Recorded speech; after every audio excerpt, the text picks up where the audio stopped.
اللہ اللہ اللہ اللہ اللہ اللہ اللہ۔ السلام علیکم ورحمۃ اللہ وبرکاتہ۔ الحمد للہ رب العالمین، اللہم صلی علی محمد۔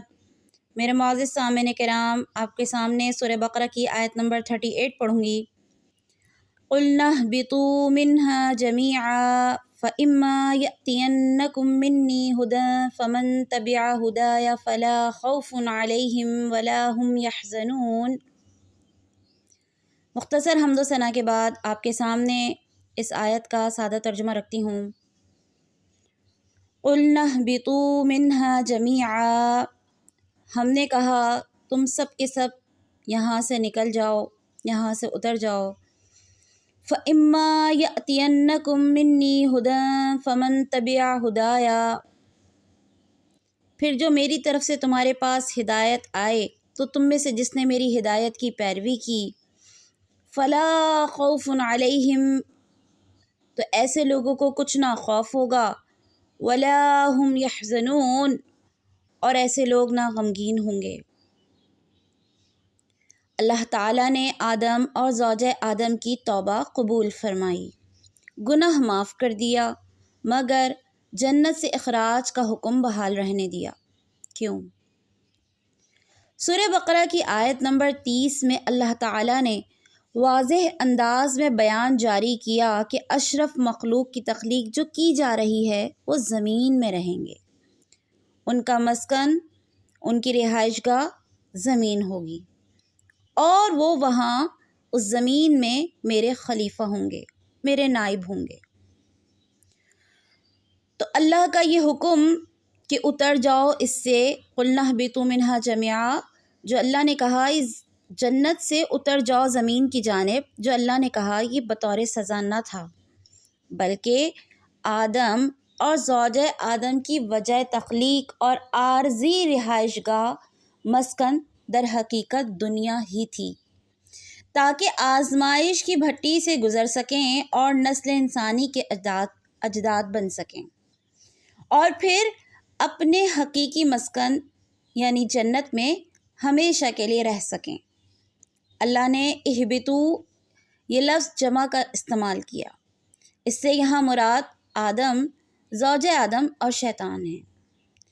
پھر اللہ نے آدم کو پیغام تسلی دیا، کیا کہا اللہ نے؟ فَإِمَّا يَأْتِيَنَّكُم مِّنِّي هُدًى، کہ غمزدہ نہ ہونا کہ تمہیں میں جنت سے اپنے قرب سے دور کر رہا ہوں، تو در حقیقت یہ تمہاری دنیا جہاں تمہیں بھیج رہا ہوں، آزمائش کے لیے بھیج رہا ہوں، تو تم پریشان نہ ہونا، میرے پاس سے تم کو رہنمائی ملتی رہے گی۔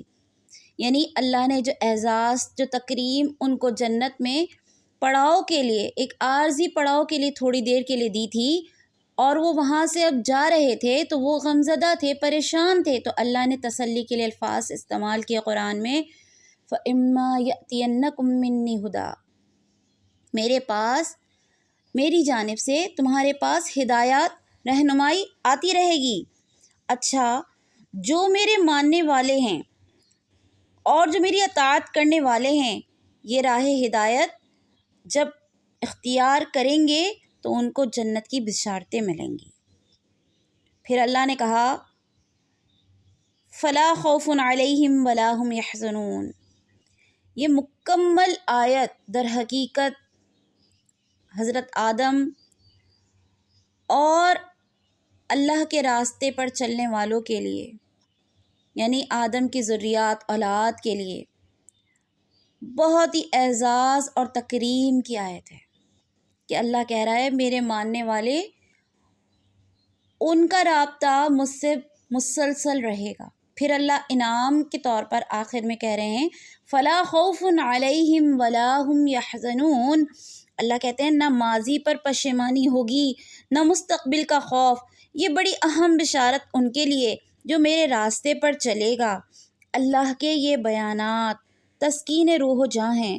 مشکلیں، مصیبتیں خواہ کتنی بھی ہوں، جب اللہ ہمارا حامی و ناصر ہو تو پھر مشکل مشکل نہیں، مصیبت مصیبت نہیں رہے گی۔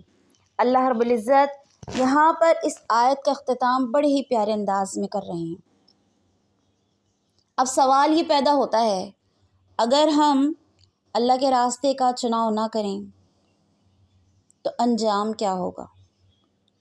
وہ کون لوگ ہیں جو جہنم کے مستحق ٹھہریں گے؟ وہ کون لوگ ہیں جو پاسٹ پر روئیں گے اور فیوچر میں غمزدہ رہیں گے؟ یعنی ماضی بھی پریشان کرے گا اور مستقبل بھی ان کو رلائے گا۔ یہ بڑے اہم سوالات ہیں جن کے جوابات ہمیں آیت نمبر 39 میں ملیں گے انشاءاللہ العزیز۔ وآخر دعوانا ان الحمد للہ رب العالمین۔ السلام علیکم ورحمۃ اللہ وبرکاتہ۔